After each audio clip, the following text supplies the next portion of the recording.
What's going on, Weekend Hangover Nation? I'm your boy Surf, and I'm back.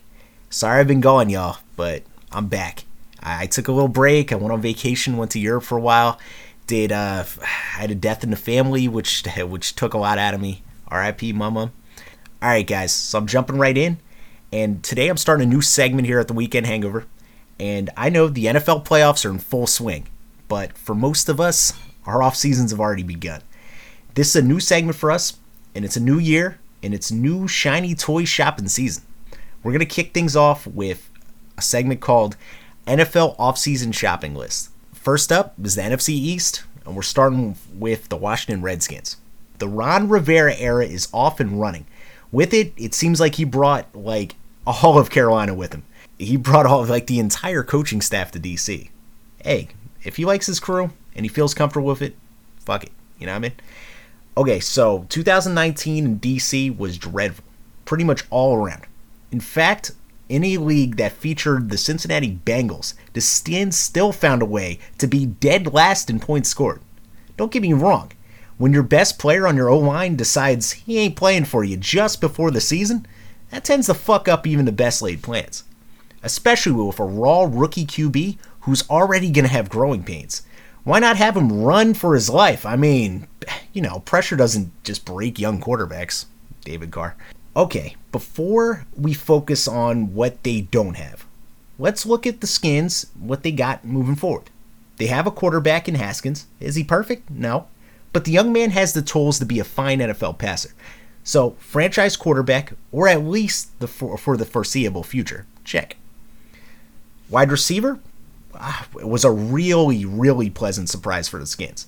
McLaurin turned out to be as good as advertised and some. A few other surprises at the position were fellow rookie Kelvin Harmon, who I absolutely loved coming out of NC State. He's a big body receiver who came on as the season progressed. And finally, I got the electric and sometimes frustrating Steven Sims. That's the nature of undrafted flyers, man. Definitely not a finished product, but the potential is definitely there. I'm going to round out the offense with Darius Guice. Look, I know, year two more knee injuries. I know, but man, when he came back, he was fucking awesome. Period. When you're rebuilding, you need potential. I saw enough to be all in on Guice moving forward. I'm a Guice man, what can I say, going back to LSU.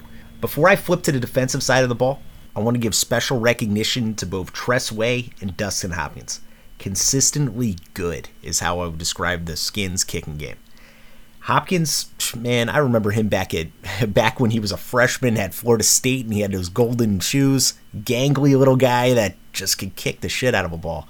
And he's still getting it done now. So special teams is definitely not a position that should be on the Skins shopping list. Rivera's calling card is definitely defense. And new era 4-3 appears to be inbound. I would imagine they'll bust out some kind of hybrid piece, but I imagine there'll be some 4-3 going on, which, as you know, means changes are a-coming for a 3-4 team. Frankly, I'm excited to see Jonathan Allen move inside next to Payne. Should be a penetrating force teamed up with an immovable object, which is tantalizing interior play. Now, another player that I'm really looking forward that's going to be moved around here is going to be Montez Sweat. He had his growing pains, he battled inconsistency, same as every rookie. I honestly thought he had a really, really nice rookie season. He showed that athleticism that made him so much coveted last year in last year's draft. Skins knew he was raw, but the flashes are there, and frankly, that's all you can ask for moving forward. You want to see him put it together in year 2, or at least start to, and then you want to see him dominate in year 3. So, I have one more pass rusher I want to give a shout out to, and that's Ryan Anderson. He reminds me so much of Brandon Graham and Scary. Some dudes just take a little longer to get it. And I hope the Redskins haven't lost patience moving forward. The Eagles stuck with Graham through some ugly, unproductive times. And it's more than paid off. Strip sacking Brady in the Super Bowl was just that nice, tasty icing on the cake. Back to Anderson. When Kerrigan went down, he was forced in there, and he was damn good. At times, he was the best player on the field. I'd like to see how he'd fare with his hands in the ground in a traditional defensive end role. Now at that linebacking unit, rookie Cole Holcomb showed he's a tackling machine. though his coverage play left Skins fans with some Zach Brown taste in their mouth. Still, between him and Sean Dion Hamilton, there's young talent there at that position. Do I have to say there's no Redskin that I'm more happy with the development of other than Quinton Dunbar. The man has come a long way since he made that position conversion from receiver to cornerback. Injuries continue to be an issue for Dunbar, but man, he looked like an elite number one cornerback this season. And hey, I'll say this. You spent the money on Collins. You spent the money out there. I mean, he ain't going nowhere. He's here to stay. It's up to Rivera and his coaching staff to put him in the best position to succeed. We all know that it's in the box. We all know you got to move his ass down in that box and you got to let him play a weird hybrid linebacker, whatever the hell it is. But you got to have him as close to the line of scrimmage as possible and get him out of coverage situations. Collins can play. We all know this. The NFL knows this. Get him in the best position to succeed. Okay, so that's what's here, and now it's shopping time. I think it's beyond obvious that this offensive line needs an overhaul. As much love as Sheriff gets as one of the best guards in the league, he had a pretty awful 2019. I'm going to lay that on the fact that he was playing hurt, and I hope the Redskins retain his services.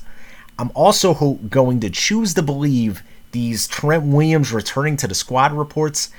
Lastly, I was under the belief that Morgan Moses was a pretty good football player. Not great, but good. 2019 proved me wrong. Maybe 2020 will turn that around. So that leaves two gaping holes on that line, which is left guard and center. Now, I think the dream would be Joe Thuney and Ted Karras, two New England Patriots that are both free agents, and plugging those two maulers would propel this line back to the top of the NFC East, which wasn't that long ago where they were right there with the Cowboys and the Birds. Next for my Dwayne Haskins wet dream shopping list is tight end. I don't want to hear any Jeremy Sprinkle starter 2020 talks. Fuck that. My mind's on playmaking difference maker to pair with the young receiving group. I have three names on my list. Eric Ebron, who's coming off of a down year after his explosive breakout in 2018, would give the Skins flashes of Jordan Reed. Next would be Austin Hooper, who, until he got banged up mid-season, was putting up best tight end in football-like numbers. He's an ascending player who's put up progressively better numbers every season he's been in the league. And yeah, he's not going to come cheap, but if you're looking for star potential, look no further. Lastly, my buy low, hope for the best pick is Hunter Henry. I know, injuries have absolutely destroyed this man's career, but man, when he's on the field, he's one of the best in the game, especially all around. I'm talking blocking, getting downfield, nice hands, can move a little bit. I think especially if you're going to talk bringing Sprinkle back in 2020, I mean, him and Henry could be pretty nice.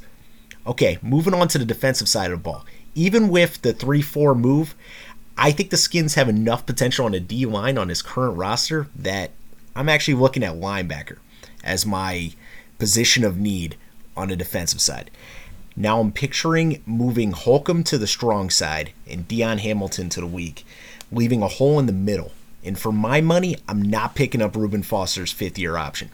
Instead, my dream selection would be plugger Joe Schobert. Between Schobert and Holcomb, tackling would not be an issue. With Dion Hamilton's ability to play coverage on the tight end, man, that sounds like a scary linebacking core to me. So, alright guys, this has been another Weekend Hangover production. I'm your boy Surf. I plan on being back, baby. I'm back. So, tune in. Get ready for some good coverage and catch you guys later. Peace.